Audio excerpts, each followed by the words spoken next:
नमस्कार, इंकलाब TV channel में आपका स्वागत है।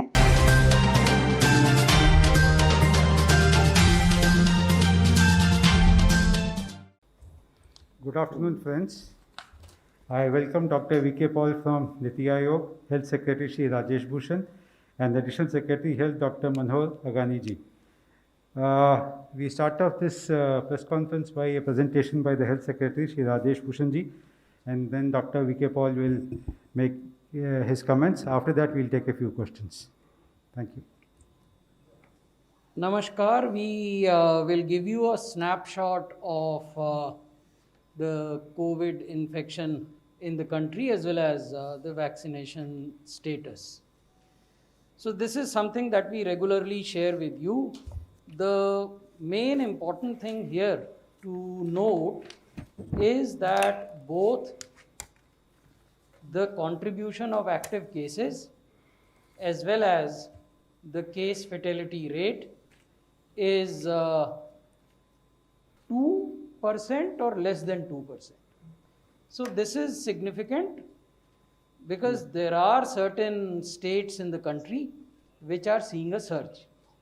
देश के कुछ राज्यों में केसेस की बढ़ती हुई संख्या के बावजूद जो एक्टिव केसेस हैं वो अभी भी 2% हैं और जो मोर्टेलिटी रेट या मृत्यु दर है वो अभी भी 2% से कम है। ये महत्वपूर्ण तथ्य हम आपके समक्ष लाना चाहते थे। हम ये भी आपके समक्ष प्रस्तुत करना चाहते हैं कि जो पॉजिटिविटी की दर है, क्यूमुलेटिव पॉजिटिविटी रेट, वो 5% से कम हो गई है पूरे देश में। और पिछले एक सप्ताह की अगर पॉजिटिविटी की दर देखें तो वो लगभग 3% है और ये बावजूद उन राज्यों के है जहां पॉजिटिविटी की दर 16% या 8% भी है। उसके बारे में भी हम जानकारी आपसे साझा करेंगे। ये हम आपको दिखाना चाहते थे कि देश ने मिलकर क्या उपलब्धि की पिछले 1 साल और 2 महीनों में। देश में कोविड के केस मार्च 2020 से बढ़ने शुरू हुए और सितंबर के मध्य में प्रतिदिन 97,000 केस आते थे, यानी एक दिन में औसतन 97,000 नए केस देश में आते थे। और फिर मध्य सितंबर से वो लगातार गिरते गए और जो प्रतिदिन औसतन 97,000 की दर थी वो घटकर 9,000 औसतन प्रतिदिन हो गई। 97,000 से घटकर 9,000 और फिर बढ़नी शुरू हुई, जो चिंता का विषय है जिस पर मैं आगे आपसे जानकारी साझा करूंगा। यहाँ हम ये दिखा रहे हैं कि लोएस्ट पॉइंट प्रतिदिन आने वाले नए केसेस का 9 फरवरी को इस देश में हुआ, जबकि 9,110 नए केस एक दिन में आए। This was the lowest point of new covid cases reported in 24 hours. 9 फरवरी के बाद कुछ राज्यों में नए केसेस बढ़ने की वजह से ये बढ़ना शुरू हुआ। 21 फरवरी को 14,264 नए केस देश में आए, 4 मार्च को 17,000 और आज जब हम आपसे बात कर रहे हैं तो 28,902 नए केस प्रतिदिन की दर है। तो बड़ी पिक्चर इसमें क्या है? बड़ी पिक्चर ये है कि पिछले 2 सप्ताहों की अगर तुलना करें तो जो नए केस हैं उनमें 43% की वृद्धि हुई है। 43% increase in new cases week on week. और अगर कोविड से होने वाले मृत्यु की बात करें तो पिछले 2 सप्ताहों में 37% की वृद्धि हुई। ये हम आपको बता रहे हैं कि नए केसेस कहाँ आ रहे हैं। ये जो लाल रंग के ज़िले हैं ये 70 ज़िले हैं, 70 डिस्ट्रिक्ट्स इन 16 स्टेट्स, 16 राज्यों में 70 ज़िले, जहाँ की कोविड केसेस की संख्या में 15 दिन में 150% की वृद्धि हुई है। इसकी डिटेल जानकारी हम आगे आपको देंगे। और जो ऑरेंज रंग से ज़िले दिख रहे हैं वो 55 ज़िले हैं और 17 राज्यों में वो 55 ज़िले हैं। वहाँ पिछले 15 दिनों में 100% से 150% की वृद्धि हुई। So there are two category of districts. First category where cases have increased by more than 150%, and in that category we have 7070 districts. The second category where cases have increased from 100% to 150%, and in that category we have 55 districts. आप ये भी ध्यान से देखेंगे इस नक्शे में कि ये जो अधिकांश जिले हैं ये पश्चिमी और उत्तरी भारत में स्थित हैं। पश्चिमी और उत्तरी भारत के भी कुछ स्पेसिफिक राज्यों में स्थित हैं, उन राज्यों की बात हम आगे करेंगे। महाराष्ट्र, अब हम राज्यों की बात कर रहे हैं। महाराष्ट्र में जब हम आपसे बात कर रहे हैं, देश के एक्टिव केसेस का 60% केंद्रित है। 60% of all active cases are concentrated in Maharashtra. 45% of all new deaths are concentrated in Maharashtra. Maharashtra में 1 मार्च को लगभग 7,700 नए केस आते थे प्रतिदिन, औसतन 7,741 cases on a daily basis. 15 दिन में ये संख्या बढ़कर 7,700 से 13,527 हो गई। ये औसत नंबर हैं, एक्चुअल नंबर इससे अधिक भी हो सकते हैं। तो ये हम आपको 7 डे मूविंग एवरेज बता रहे हैं, औसत प्रतिदिन की जो संख्या है वो। चिंता की बात ये है कि जो पॉजिटिविटी रेट है महाराष्ट्र का, वो लगभग 11% हुआ करता था 1 मार्च को। That is the red line on the second graph. वो 11% होता था 1 मार्च को, जो बढ़कर अब 16% से ज़्यादा हो गया। आपको याद होगा, मैंने अभी आपको बताया कि देश का पॉजिटिविटी रेट 5%, देश का सप्ताह का पॉजिटिविटी रेट 3%, और राज्यों के पॉजिटिविटी रेट कुछ राज्यों के अधिक है। तो महाराष्ट्र की हम बात कर रहे हैं तो 16% से अधिक पॉजिटिविटी रेट है। ये चिंता की बात है। जो ये हरे बार हम आपको दिखा रहे हैं, ये हैं कि वो कितने टेस्ट करते हैं। तो आप देखेंगे कि जिस रफ्तार से पॉजिटिविटी बढ़ रही है, उस रफ्तार से टेस्ट्स की संख्या नहीं बढ़ रही। तो हमारा परामर्श राज्यों को, खासकर महाराष्ट्र को, वहाँ हमने 2 केंद्रीय दल भी भेजे, ये था कि आपको टेस्ट्स की संख्या बढ़ाने की ज़रूरत है, और टेस्ट्स की संख्या में RT-PCR के अनुपात को, जो अभी 71% है, उसको 71% पे या तो कायम रहना चाहिए या इससे अधिक होना चाहिए, इससे नीचे नहीं जाना चाहिए। So that is as far as Maharashtra is concern. Let's look at Punjab.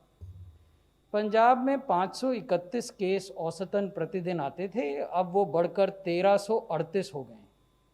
15 दिन की ये स्थिति है।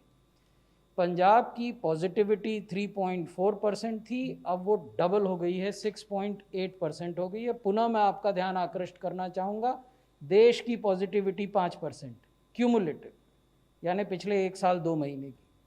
देश की साप्ताहिक पॉजिटिविटी 3%। तो उस परिप्रेक्ष्य में ये चिंता की बात है कि एक राज्य में 16%, एक राज्य में 6.8%, इस तरह की पॉजिटिविटी का आना, ये दिखाता है कि हम कोविड अप्रोप्रिएट बिहेवियर का पालन नहीं कर रहे हैं, हम 2 गज की दूरी का पालन नहीं कर रहे हैं, हम मास्क नहीं लगा रहे हैं, जो भी हमें सावधानियां बरतनी चाहिए वो हम नहीं कर रहे हैं, जिसके दुष्परिणाम हो सकते हैं। ये चंडीगढ़ की स्थिति है। 49 केसेस आते थे ऑन एन एवरेज प्रतिदिन 1 मार्च 2021 को, अब ये दुगने से भी ज़्यादा हो गए हैं, 111 केस प्रतिदिन औसतन। पॉजिटिविटी 3.5% से बढ़कर 7.4% हो गई है, और जो टेस्ट्स हैं which are denoted by the green bars, they are coming up and going down, so there is no distinct trend. We would want a distinct increasing trend of tests in which RT-PCR's share is substantially higher than the present 40% in Chandigarh. So this is our advice which we have shared with the Union Territory of Chandigarh. अब छत्तीसगढ़ की बात करते हैं। छत्तीसगढ़ में 239 case यानी लगभग 240 cases a day on 1st of March on an average. This has increased to 430.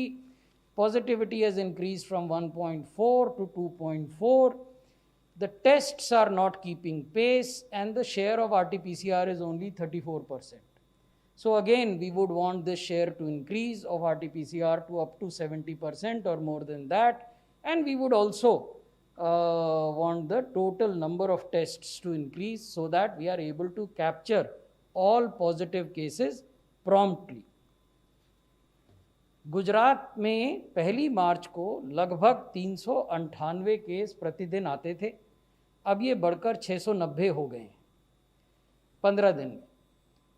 Positivity 2.4 से बढ़कर 4% से कुछ अधिक हो गई है। टेस्ट्स की संख्या बढ़नी चाहिए जो नहीं बढ़ पा रही है। RT-PCR का शेयर केवल 50% है, तो जो बाकी राज्यों के लिए हमारे परामर्श हैं वही हमने गुजरात के साथ भी शेयर किए हैं। कर्नाटका 1 मार्च को 443 केस आते थे, अब 751 केस आ रहे हैं। 1% से कम की पॉजिटिविटी थी 0.8%, लेकिन ये अब बढ़कर 1.3% हो गई है पॉजिटिविटी।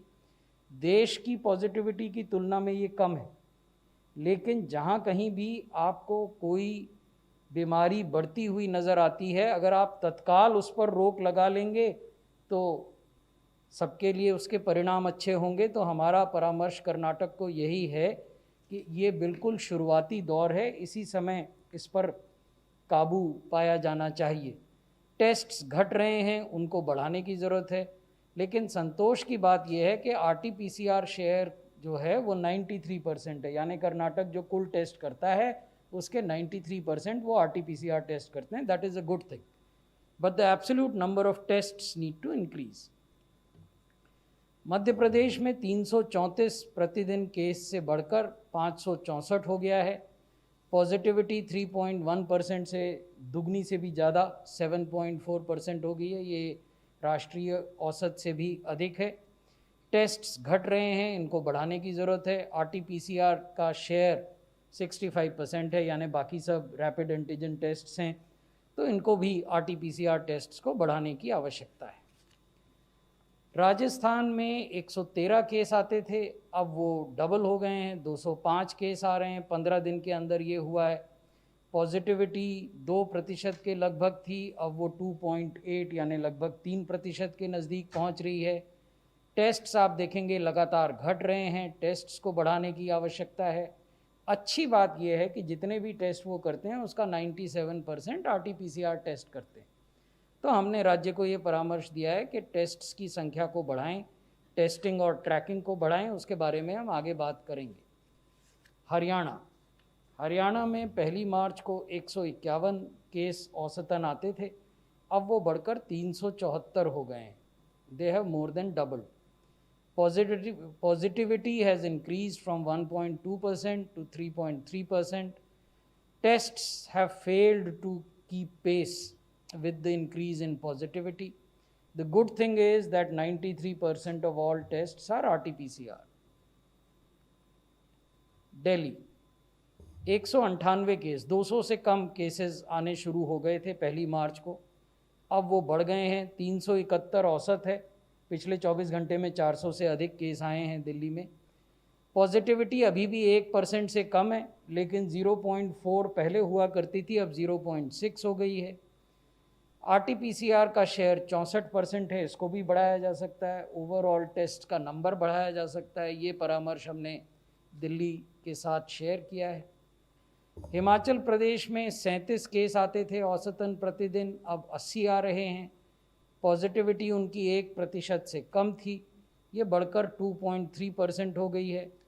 टेस्ट्स उस अनुपात में नहीं बढ़ रहे हैं। RT-PCR का शेयर 50% है, तो ये जो RT-PCR शेयर है वो और जो टेस्ट्स हैं वो दोनों को बढ़ाने की आवश्यकता है। आंध्र प्रदेश में 88 से बढ़कर 167 मामले अब प्रतिदिन आते हैं और पॉजिटिविटी 0.5% से बढ़कर 0.6% हो गई है।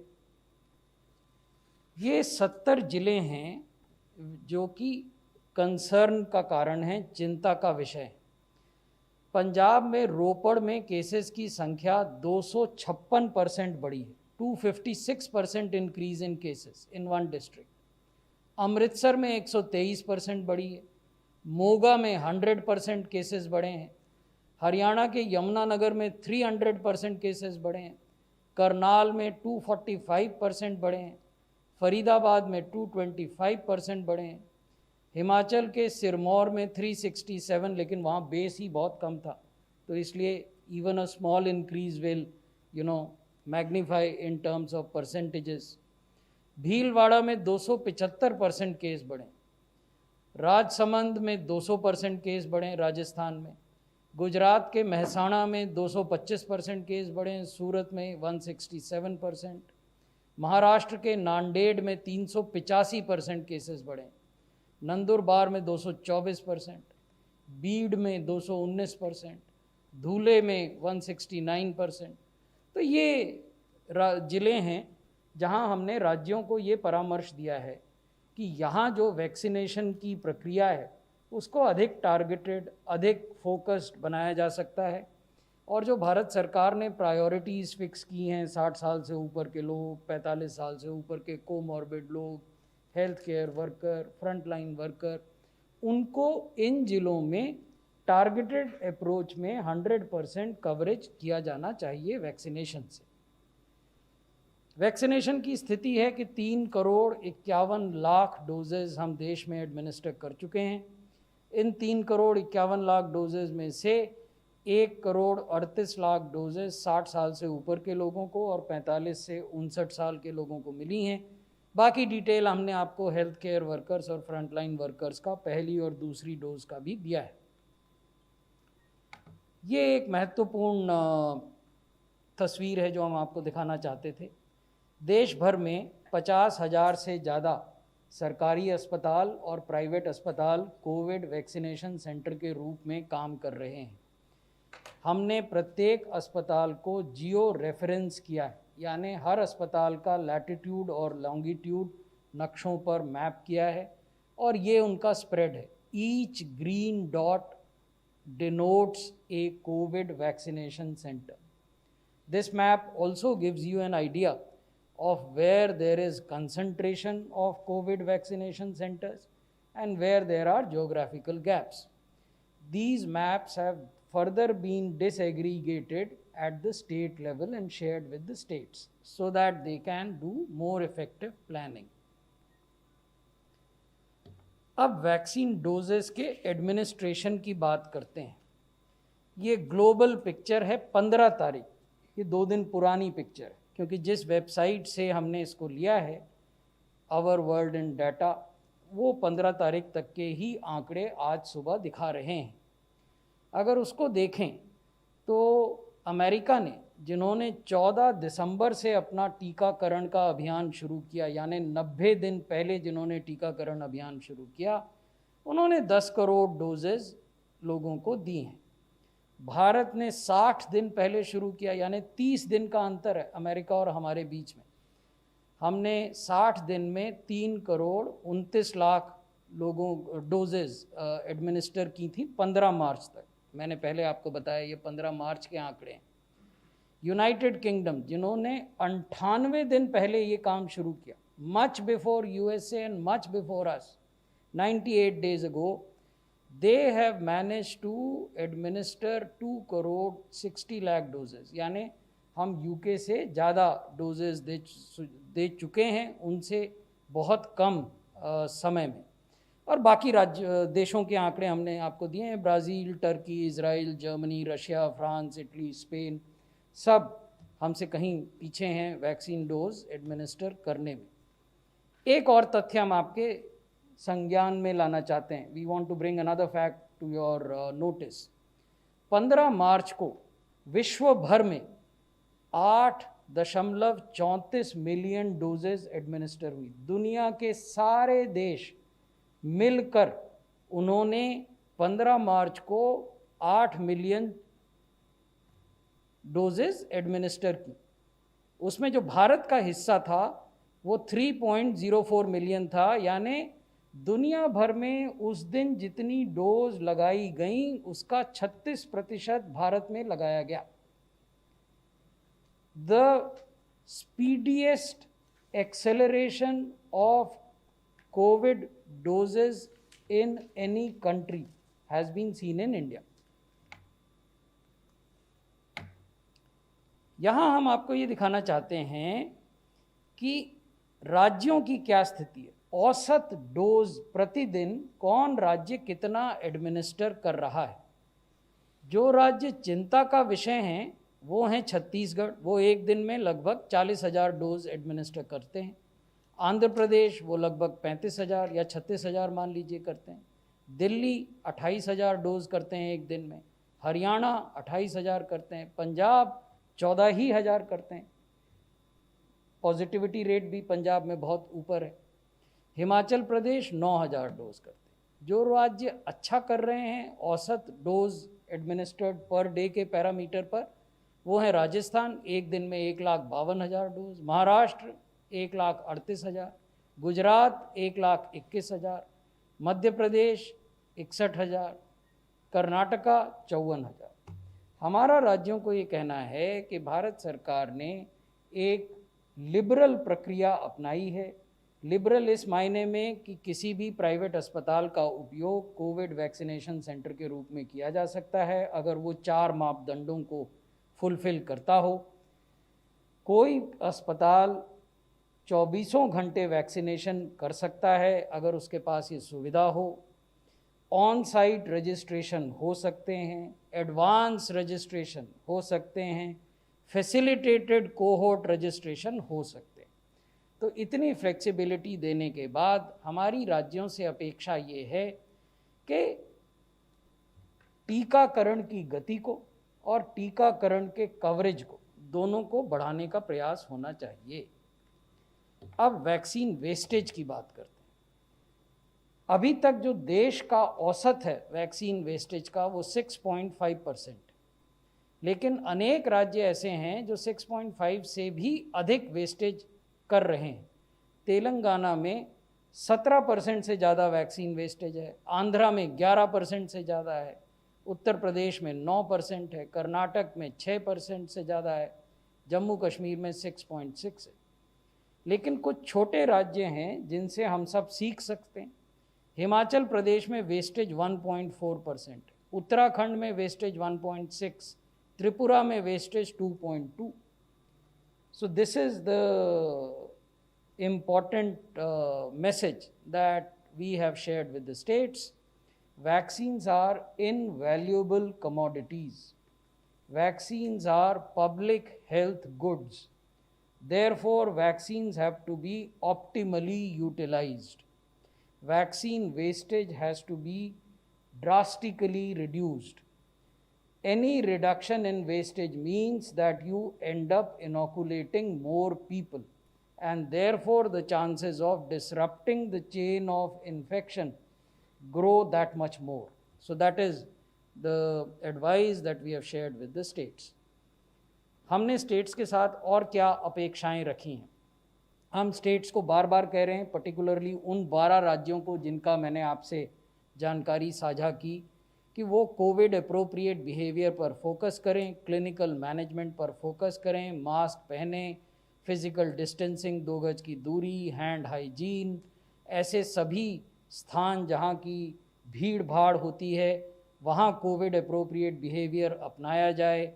ऐसे ज़िले जहाँ ज़्यादा डेथ रिपोर्ट हो रही हैं वहाँ क्लिनिकल मैनेजमेंट पर ध्यान दिया जाए। अनेक स्तरों पर व्यापक विमर्श के बाद डोमेन नॉलेज एक्सपर्ट्स ने नेशनल क्लिनिकल मैनेजमेंट प्रोटोकॉल बनाया है, जिसको हमने राज्यों से 1 साल के पहले शेयर किया था और समय समय पर इसमें रिफाइनमेंट होते हैं। हमारे वेबसाइट पर ये है, इसका पालना होना चाहिए। हमने राज्यों को ये भी अनुरोध किया है कि we must do more of the same, but we must do more of the same in a efficient manner. What is this more of the same? It is testing, tracking and treatment. Now that we have vaccines, it is also vaccinate.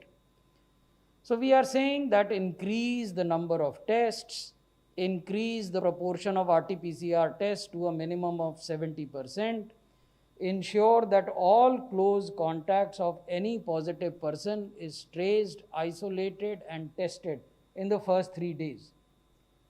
Close contacts का अर्थ केवल मेरे परिवार के लोग नहीं हैं, मेरे मित्र, मेरे दोस्त, मेरे दफ्तर में काम करने वाले, जिस दुकान में जाकर मैं सब्जी या फल खरीदता हूँ या कुछ अन्य आदान प्रदान करता हूँ, अखबार वाला या कोई और वेंडर, तो ये सब मेरे क्लोज कॉन्टैक्ट्स में आते हैं।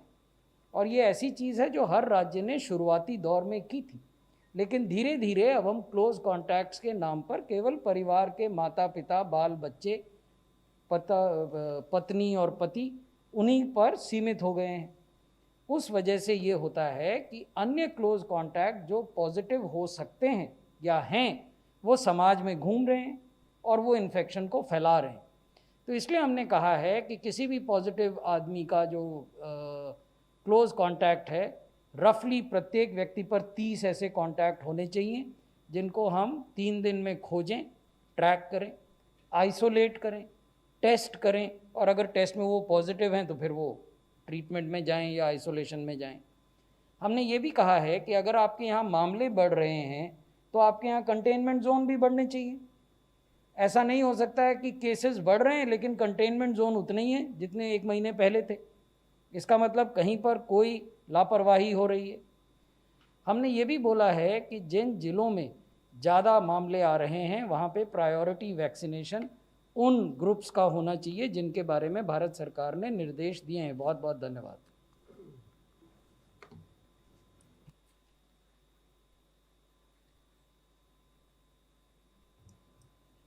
डॉक्टर वीके पॉल जी।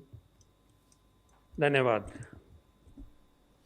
सो आज की जो सबसे महत्वपूर्ण डेवलपमेंट है कि माननीय प्रधानमंत्री जी ने सारे प्रदेशों के मुख्यमंत्रियों के साथ और केंद्र शासित प्रदेशों के साथ, यूनियन टेरिटरीज़ के एडमिनिस्ट्रेटर्स और गवर्नर्स के साथ बहुत डिटेल में चर्चा करी है आज की कोविड की सिचुएशन के ऊपर और वैक्सीनेशन की जो प्रोग्रेस हो रही है उसके बारे में बहुत ही फ्रैंक और एक्सटेंसिव डिस्कशन हुई है। और जो उसमें बिंदु उभारे गए उनको आपने इस ब्रीफ प्रेजेंटेशन में देखा है। ये बिल्कुल सही बात है कि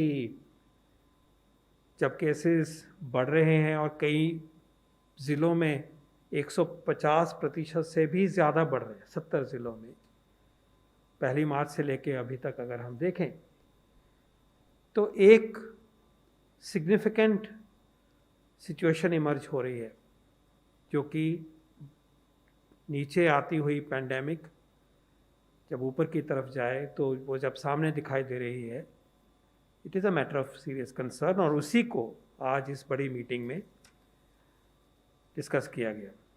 और जो स्पेसिफिक इश्यूज़ हैं किसी स्टेट में और कुछ जनरल इश्यूज़ हैं उनके बारे में आपने सेक्रेटरी साहब से सुना। ओवरऑल माननीय प्रधानमंत्री जी का जो मैसेज रहा, जो उनकी गाइडेंस हमें मिली है, स्टेट गवर्नमेंट्स को मिली है, देश को मिली है, वो ये है कि हमें ये जो इमर्जिंग सेकंड पीक है, अगर हम देखें कि ऐसे आ रहा था इस तरफ जा रही है, जो उभरती हुई सेकंड पीक कह सकते हैं जिसको, उसको हमें पूरे जोश के साथ, समझदारी के साथ और कॉन्फिडेंस के साथ एड्रेस करना होगा। पैनिक नहीं करना है। हमारे पास कॉन्फिडेंस है, उन्होंने कहा कि जैसे हमने पहले अपने देश को पेंडेमिक से बचाया, हमें कॉन्फिडेंस है, हमारे पास टूल्स हैं उसको बचाने के। लेकिन अब वक्त आ गया है कि उन सब टूल्स को इस्तेमाल करके जुड़ के इस सिचुएशन में काबू पाया जाए और सब मिलके इस काम को करें। ये उनका मेन मैसेज है। जो उन्होंने स्पेसिफिक बिंदु बताए, मैं चाहूँगा कि हम उनको दोबारा उद्धृत करूँ मैं इस मौके का इस्तेमाल करते हुए, जो कि PIB की जो प्रेस स्टेटमेंट है उसमें भी चिन्हित है। सबसे पहले उन्होंने जो chains of transmission of virus के लिए जो हमें एक्शन लेना है उसको उन्होंने बहुत ही साफ तरीके से ज़ोर दे के एम्फेसाइज किया है। क्लियरली उन्होंने उस डायरेक्शन में हमें ज़्यादा मेहनत करने के लिए उन्होंने हमें आह्वान किया है। उसमें 3 बिंदु आते हैं। सबसे पहले कि हम जो टेस्ट, ट्रैक और ट्रीट की जो हमारी बहुत इम्पॉर्टेंट अप्रोच रही है, जिसकी वजह से देश ने अब इस पैंडेमिक को काबू किया, उसको हम दोबारा री एनर्जाइज करें। और उसके अंदर RT-PCR का जो रोल है, हर ज़िले पे, हर स्तर पे 70% से ज़्यादा होना चाहिए और हो सके तो 90% से भी ज़्यादा होना चाहिए। हम उस स्टेज में हैं इस डिज़ीज़ में जब हमारे पास RT-PCR की क्षमता में कोई कमी नहीं है, और हम ये भी जानते हैं कि RT-PCR के द्वारा ही जब हम पैंडेमिक को कंट्रोल करते हैं तो केसेस और कॉन्टैक्ट्स काबू में आते हैं। तो उन्होंने एक टेक्निकल बिंदु के ऊपर एम्फेसाइज किया है, हम सबको आदेश दिया है कि आप RT-PCR की तरफ अपना पूरा ध्यान दीजिए। इसके अलावा उन्होंने ये कहा है कि कॉन्टैक्ट ट्रेसिंग होनी चाहिए, आइसोलेशन होनी चाहिए, और जो ऑप्टिमम पॉजिटिविटी हो, जो कि 5% से कम है, optimum is less than 5%, well below 5%। और जब हम अच्छा काम कर रहे थे तो ये इट वॉज वेल बिलो 2% सारे देश में। उसको मेंटेन करिए। और जहां हम देख रहे हैं कि 7% है, 10 है, 14 है, 15 तक भी हो गई, उससे भी ज़्यादा हो गई कुछ ज़िलों में,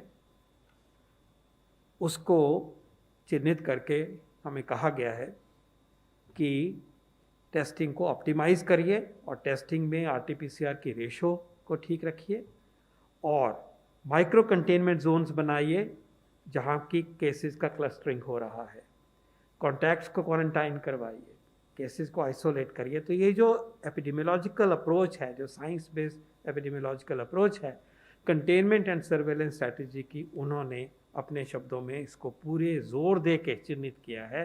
और जैसा आपको याद होगा, इस मंच से बहुत बारी ये बात कही गई है कि इसी काम करने से बाकी काम पेंडेमिक कंट्रोल के शुरू होते हैं। टेस्ट ही नहीं करेंगे तो ना कोई केस दिखाई दे रहा है, ना ही कोई हम पेंडेमिक कंट्रोल करने का एफर्ट कर सकते हैं, क्योंकि हमें पता ही नहीं कौन पॉजिटिव है और कौन उसके कॉन्टैक्ट्स हैं। तो ये बात उन्होंने बहुत ज़ोर दे के देश को बताया।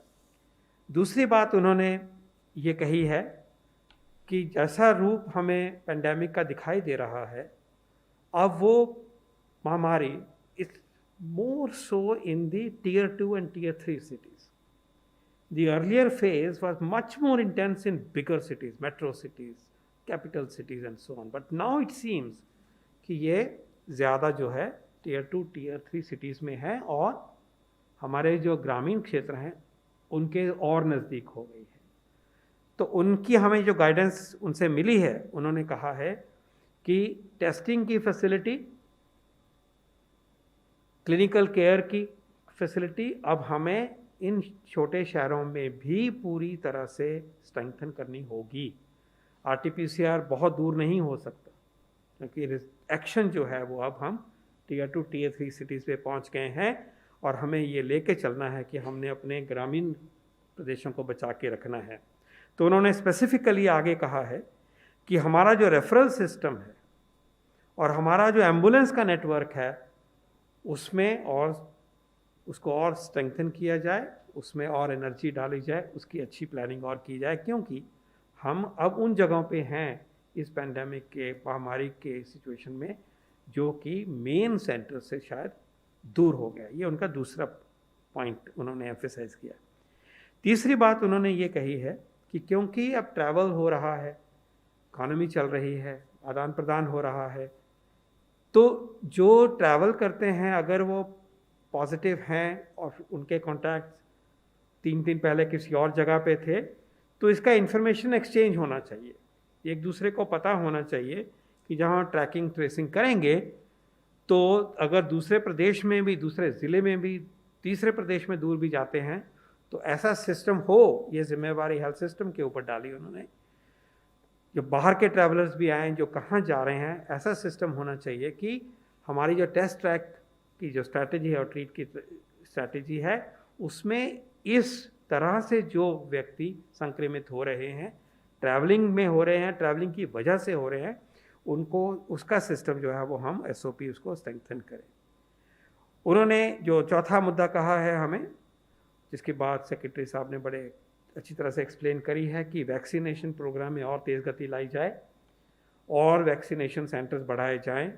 लेकिन बहुत दुख के साथ उन्होंने जो वैक्सीन की जो वेस्टेज हो रही है उसके अपने ऊपर चिंता और फिक्र जताया है, और उन्होंने कहा है कि वैक्सीन की वेस्टेज नहीं होनी चाहिए, इसको मिनिमम तक लेके आइए और इस अमृत जैसी प्रेशियस कमोडिटी को, सबसे महत्वपूर्ण आज के दिन में जो चीज़ है वो वैक्सीन है, अपने इंडिविजुअल लेवल पे लिए और देश के लिए इसमें वेस्टेज होना जो है वो बिल्कुल ठीक नहीं है। इसका उन्होंने आदेश दिया है कि वेस्टेज को कम से कम करने के लिए, बहुत ही कम करने के लिए, ना के बराबर करने के लिए व्यवस्था बनाई जाए और सेंटर के लेवल पे इसकी अकाउंटेबिलिटी होनी चाहिए, स्टेट के लेवल पे इसकी रोज़ इसकी समीक्षा होनी चाहिए। और इसका एक उन्होंने ये आदेश हमें दिया है कि सब देश में वैक्सीन की वेस्टेज को बिल्कुल ख़त्म किया जाए। उनका जो अंतिम पॉइंट जो मैं आज हाईलाइट कर रहा हूँ वो ये उन्होंने कहा है कि दवाई भी और कड़ाई भी, ये मंत्र जो उन्होंने कुछ महीने पहले दिया है, आज ये और भी इम्पॉर्टेंट हो जाता है, क्योंकि आज दवाई भी है, लेकिन दवाई अलोन हमें पेंडेमिक से नहीं बचा सकती, ये भी बिल्कुल क्लियर है। साइंस भी बताती है, एक्सपीरियंस भी बताता है, और जैसे जैसे हम आगे बढ़ रहे हैं ये सामने भी आ रहा है। तो वैक्सीन हमारे कई हथियारों में एक हथियार है, ये एक ही हथियार ऐसा नहीं है जिससे कि हमें पेंडेमिक से पूरी मुक्ति मिल जाएगी।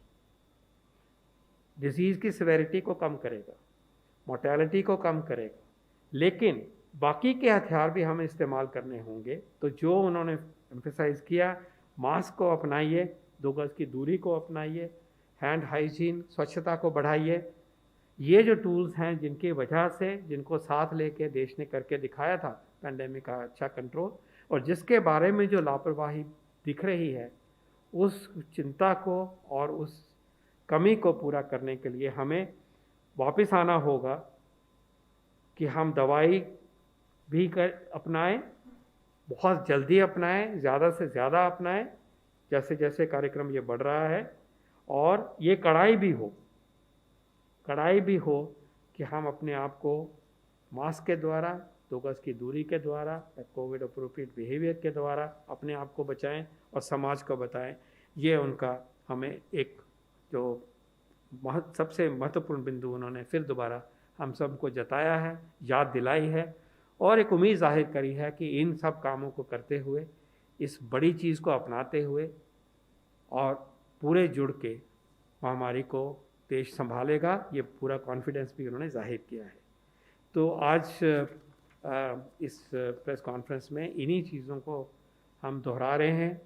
सरकार की तरफ से माननीय प्रधानमंत्री जी के आदेश के जो दिया है, गाइडेंस दी है, उसको हम एम्फेसाइज करते हैं। धन्यवाद। Thank you, sir. Now we'll take some questions. Number 14. Sir, ब्रह्म प्रकाश हूँ जी न्यूज़ से। मेरा सवाल ये है कि हम विदेशों को वैक्सीन दे रहे हैं, लेकिन आज बंगाल की मुख्यमंत्री ने कहा है कि पर्याप्त वैक्सीन केंद्र नहीं दे रहा है। तो क्या देश में वैक्सीन की कमी है या केंद्र दे नहीं रहा है बंगाल को वैक्सीन, और कितनी डोजेज अभी तक दी हैं, क्या डिटेल है सर? Thank you. देश में वैक्सीन की कोई कमी नहीं है, ये मैं पहले भी आप लोगों को बता चुका हूँ, पुनः निवेदन कर रहा हूँ। किसी राज्य के माननीय मुख्यमंत्री जी क्या कहते हैं उस पर हम लोगों का यहाँ विचार व्यक्त करना उचित नहीं होगा, लेकिन हम आपको ये बताना चाहते हैं, जैसा हमने पिछली बार भी आपको बताया था कि प्रतिदिन रोज़ सुबह 9 बजे इस प्रकार की एक एक्सेल शीट पर हम प्रत्येक राज्य को हमने कितनी डोजेस दी, किस वैक्सीन की दी, उन्होंने कितना उसमें से व्यय किया, कंज्यूम किया, और कितना उनके पास बचा हुआ है, इसकी समीक्षा करते हैं। ये जो आंकड़े हैं ये राज्यों द्वारा ही हमको दिए जाते हैं और हमारे colleague additional secretary in the ministry of health doctor Manohar Agnani के डिवीज़न में इस कार्य को किया जाता है। आज की समीक्षा में भी हमने कुछ राज्यों के साथ जिन्होंने इस प्रकार के बिंदु उठाए थे माननीय प्रधानमंत्री जी की बैठक में ये जानकारी साझा की थी कि उनके पास कितनी बैलेंस डोजेज़ हैं। तो आपके प्रश्न के एक हिस्से का मैंने उत्तर दे दिया। दूसरा हिस्सा है कि हम देश में क्या वैक्सीन कम दे रहे हैं, विदेश में ज़्यादा भेज रहे हैं। आपको ये देखना होगा कि विदेश में जो वैक्सीन जाती है वो 3 प्रकार की प्रक्रियाओं के तहत जाती है। एक इंटरनेशनल कमिटमेंट हैं जो वैक्सीन मैन्युफैक्चरर्स के हैं और इंटरनेशनल कमिटमेंट्स इंटरनेशनल बॉडीज़ के साथ हैं, जैसे कोवैक्स। कोवैक्स क्या है? आप में से जिन लोगों की जानकारी में न हो, WHO, गावी और सेपी ये 3 अंतर्राष्ट्रीय संगठन हैं। इन्होंने मिलकर कोवैक्स नाम की संरचना का गठन किया जिसमें विश्व के 190 देश सदस्य हैं, भारत भी सदस्य। और इस संरचना के तहत दुनिया भर के विभिन्न वैक्सीन मैन्युफैक्चरर्स को एडवांस पेमेंट कमिटमेंट के तहत कुछ पैसा दिया गया। भारत में भी जो मैन्युफैक्चरर्स थे उनको ये पैसा मिला। उस पैसे के एवज में वैक्सीन दी जानी है, वो इंटरनेशनल कमिटमेंट है। तो इसलिए कोई भी देश ऐसा नहीं है जो अपने इंटरनेशनल कमिटमेंट्स का उल्लंघन करेगा। भारत में जो वैक्सीन अभी तक राज्यों को उपलब्ध कराई गई हैं वो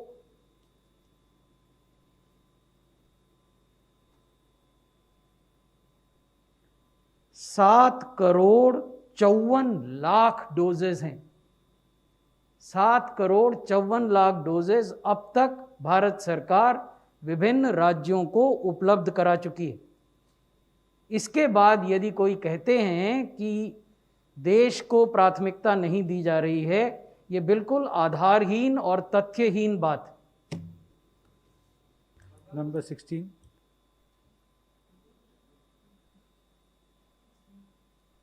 Number 16. Sir, you mentioned about 12 states, in few of which the RT-PCR is less than 70%. Other than these states, how many states are having less than 70% RT-PCR test? And just one more quick question, from the time that INSACOG was formed, how many samples have we sequenced till date?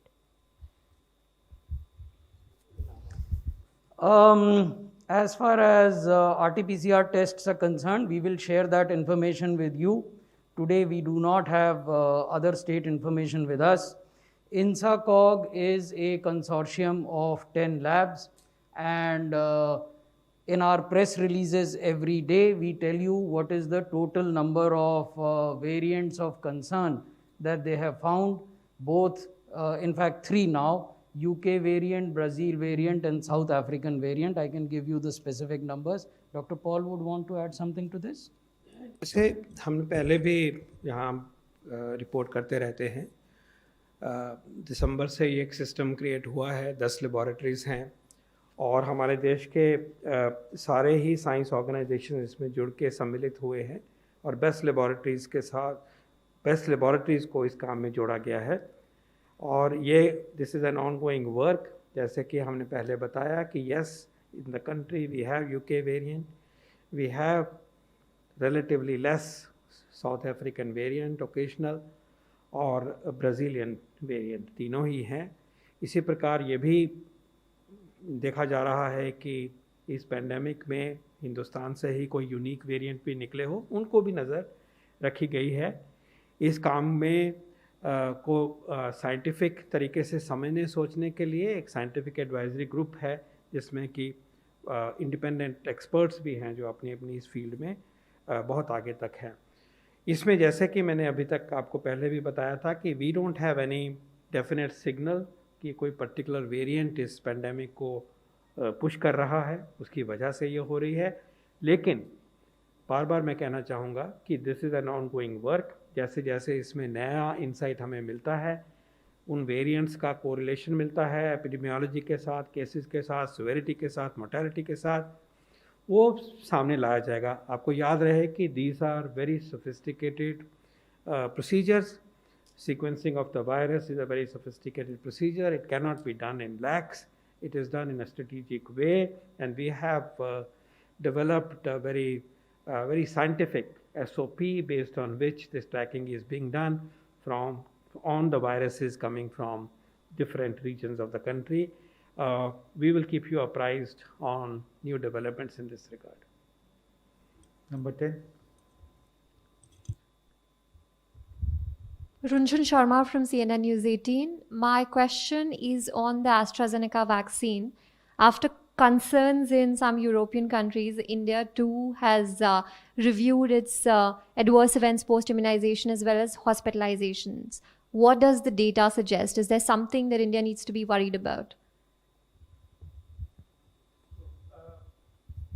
Yes, there are in the media and through other reports concerns about AstraZeneca's relationship with thrombotic events in people who received, individuals who received that vaccine has come to light. But remember, and as a result of which, perhaps about 10 countries in Europe have paused their AstraZeneca vaccination program. They may be using other vaccines for their program. But the facts and the situation in nutshell today is that European Medical Agency, which is like the DCGI of the entire European system, European Union, it says it is only a precautionary measure. There is no data to believe as of now a causal relationship. That part of the assessment is still being done. WHO has said yes, as a precaution, the investigation should go on, but they have told categorically that the vaccine scale-up, vaccine implementation should not be suspended in general. So WHO's advice is go on, as well as India's own group that looks at adverse effects is seized with this particular issue for the last few days. They are tracking the information that's available to us in a very systematic manner. And I again assure you that we have no signal of concern in this regard. And therefore, clearly, our program with Covishield implementation, Covishield vaccination in the country will go on with full vigor. But at the same time, we are mindful of the fact to address this concern as an ongoing activity based on the data available to us, as well as we are watching the information being made available from other sources. But today, there is no concern at all with regard to Covishield. Please go ahead. This is the way it should be as of today. And you may also know that UK's Prime Minister himself has also underlined the same philosophy and the same decision of that government. Thank you. We will take the last question now, 104. Sir Nitin DD news से हूँ। Covishield से ही related question है कि बहुत सारे study बता रहा है कि अगर सेकेंड डोज 3 महीने बाद या 12 वीक बाद दिया जाए तो उसकी एफिकेसी 81% होगी। क्या गवर्नमेंट ऑफ इंडिया इसको कंसीडर करेगी या इस पे कोई आगे प्लान है? ये भी एक मुद्दा है जो कि पब्लिक डोमेन में है और उसके बारे में भी हम ये कहना चाहेंगे कि इंडिया का science and technology, research and development and academic system सशक्त है ऐसे फैसले लेने में। हाँ, ये कहा गया है, पब्लिश्ड वर्क में भी कहा गया है, कुछ एडवाइजरीज में भी कहा गया है, कुछ देशों ने इसको अपनाया भी है कि कोविशील्ड का फर्स्ट और सेकंड डोज के बीच में अंतराल जो है 8 हफ्ते हो या 12 हफ्ते हो। सभी देशों में एक ही जैसा नहीं है, ये भी हमें याद रखना चाहिए। नॉनदलेस, जब से ये इन्फॉर्मेशन सामने आई है, इसको अगेन हमारा जो national technical advisory group on immunisation है, स्टैंडिंग कमेटी है, वो कोविड से पहले भी थी और कोविड का भी काम, कोविड वैक्सीन का भी काम कर रही है और वैक्सीन पे भी काम करते हैं। उसमें सबसे एमिनेंट जो हमारे इस एरिया के एक्सपर्ट्स हैं नेशनल, वो इसमें इन्वॉल्व है। उन्होंने इस डेटा को देखा है, उन्होंने जिस बेसिस पे WHO में ये बात हुई वो डेटा भी देखा, उन्होंने कंट्रीज से जो इन्फॉर्मेशन इनफॉर्मल चैनल से मिलती है, एकेडमिक सिस्टम से मिलती है, उसको भी कोलेट किया है and it is being done on a dynamic way, मतलब कल परसों जो था उससे बाद भी कोई चीज़ आई है उसको भी देखा है। उनकी मल्टीपल मीटिंग्स हुई हैं और उनकी इंटरिम एडवाइस अभी 4 दिन पहले यही थी कि नो चेंज, पिछले हफ्ते तक यही थी। और उसके बाद भी वो अलर्ट हैं इस इशू के ऊपर, और जैसे जैसे उनकी डेटा के बेस के ऊपर कोई बदलाव आता है उनकी रिकमेंडेशन में वो शेयर किया जाएगा। All I can say with full responsibility is that the scientific basis on which these decisions have to be made are being fully addressed by an independent and a very competent group of scientists. They are also looking at data which is available from the Indian bridging study of about 1600 individuals, which was done within India. There is data of a trial that was done outside, but India also conducted a bridging trial, and their data is also available. So keeping everything in mind, if there is a revision of the recommendation from this very esteemed group, the government will embrace it. But I assure you that this is a work being done with full seriousness, but this is a work in progress as well. Thank you. Thank you. We now close the briefing. Inquilab TV channel यदि आपको पसंद आता है तो इसे like कीजिए, comment कीजिए और सब्सक्राइब करना ना भूलिए।